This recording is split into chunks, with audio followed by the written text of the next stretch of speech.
Biology. आज हम लोग बायोलॉजी के बारे में पढ़ेंगे। बायोलॉजी में दो टर्म आता है, एक बायो और एक होता है लॉजी। तो बायो का मतलब क्या हुआ कि सजीव, और लॉजी का मतलब होता है अध्ययन करना। सजीवों के बारे में हम लोग अध्ययन करते हैं, उसको बायोलॉजी बोलेंगे। तो सजीव को इंग्लिश में क्या बोलते हैं? लिविंग्स बोलेंगे। और इसका मतलब होता है टू स्टडी, ठीक है। ये लिविंग्स होता क्या है? और इसका मतलब जान गए हम लोग क्या होता है? अध्ययन करना, जानकारी प्राप्त करना। सजीवों के बारे में पूर्ण रूप से विशेष जानकारी प्राप्त करेंगे, वो क्या होता है? बायोलॉजी होता है। और जैसे कि सजीव किसको बोलेंगे?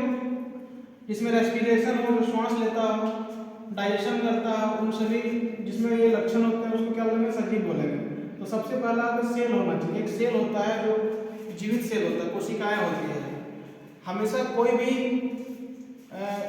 व्यक्ति है, कोई भी या कुछ भी है, जैसे पेड़ पौधा वगैरह है, सब में क्या होता है ना कि सजीव होता है, सजीव सेल होता है। इसको क्या लोग सेल संगठन बोलते हैं, सेल जेनरेशन।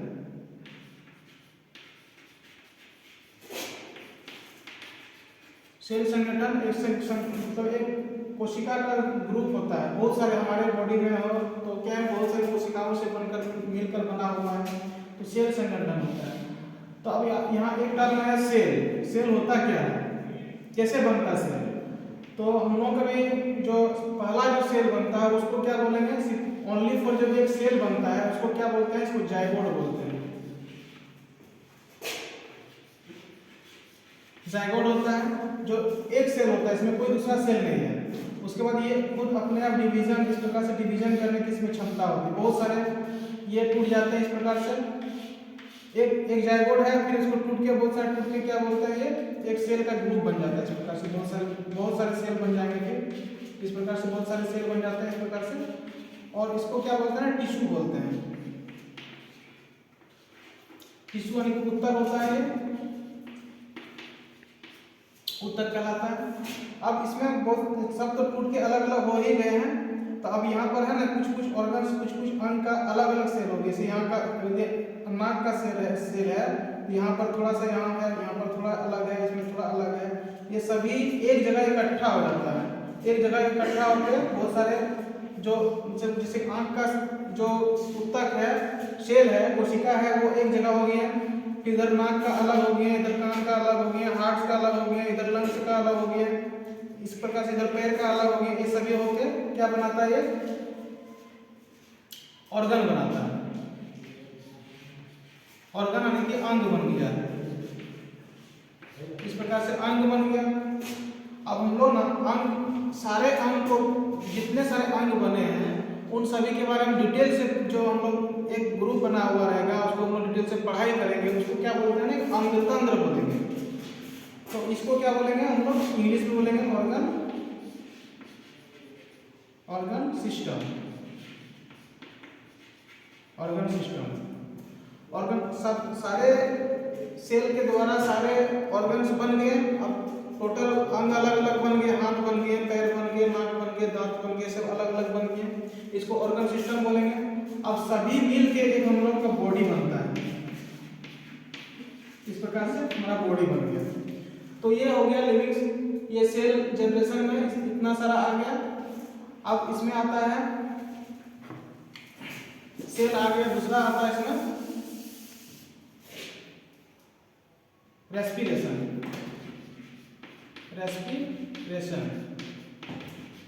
रेस्पिरेशन हो गया।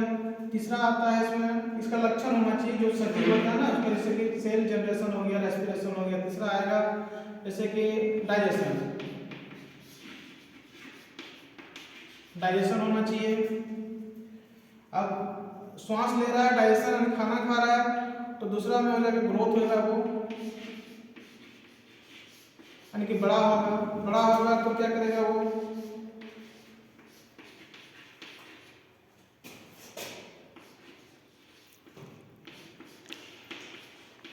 रिप्रोडक्टिव सिस्टम यानी कि प्रजनन का क्षमता होता है। एक अपने जैसे प्रजाति का फिर से निर्माण करना। ये लक्षण किसमें होता है? सजीवों में होता है। फिर क्या? एक्सक्रेशन होता है। उत्सर्जन होता है। ये सभी लक्षण क्या है, सजीवों का है। अब लोग रेस्पिरेशन के बारे में पढ़ेंगे। सेल जनरेशन के बारे में बता दिए। अब क्या होता है ना रेस्पिरेशन। रेस्पिरेशन किसको बोलेंगे? रेस्पिरेशन रेस्पिरेशन क्या होता है? श्वसन होता है।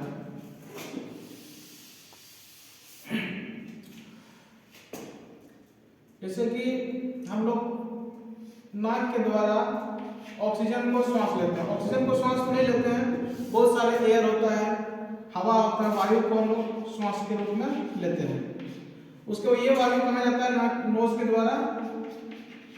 नोज के द्वारा कहा जाता है हमारा फेफड़ा में। विंड पाइप नोज के द्वारा सब, उसके बाद कहा जाएगा विंड पाइप में। विंड पाइप में जाएगा, विंड पाइप में जाने के बाद कहा जाएगा फेफड़ा में, लंग्स में, यानी कि फेफड़ा में जाता है। और इस फेफड़ा में क्या होता है ना, यहाँ लंग्स में क्या होता है? ब्लड होता है। ब्लड होता है। उस ब्लड में आरबीसी होता है, आरबीसी होता है, डब्ल्यूबीसी होता है और प्लेटलेट्स होता है। ये होता है किसमें होता है? ब्लड में। हमको मेन काम इसका है, ये ब्लड दो प्रकार से होता है, एक सॉलिड स्टेट, एक लिक्विड स्टेट। लिक्विड स्टेट में प्लाज्मा आ जाएगा, सॉलिड स्टेट में, सॉलिड सेल में आएगा मेरा आरबीसी, डब्ल्यूबीसी और प्लेटलेट्स। कितना हो गया? अब ये आरबीसी का काम क्या है? जो हम लोग का लंग्स में जो वायु आया है, एयर आया है, उस एयर में से बहुत सारे गैसेस आ गए। नाइट्रोजन, हमारे वायुमंडल में बहुत सारे गैसेस हैं, नाइट्रोजन है, ऑक्सीजन है और कार्बन डाइऑक्साइड है, हीलियम है, ऑर्गन है। उसमें से जो ऑक्सीजन है उसको ये पहचानता है। कौन पहचानता है? आरबीसी पहचानता है। अब इस लंग से आरबीसी को लेके जाता है हीमोग्लोबिन के पास, एचबी के पास। एचबी के पास गया,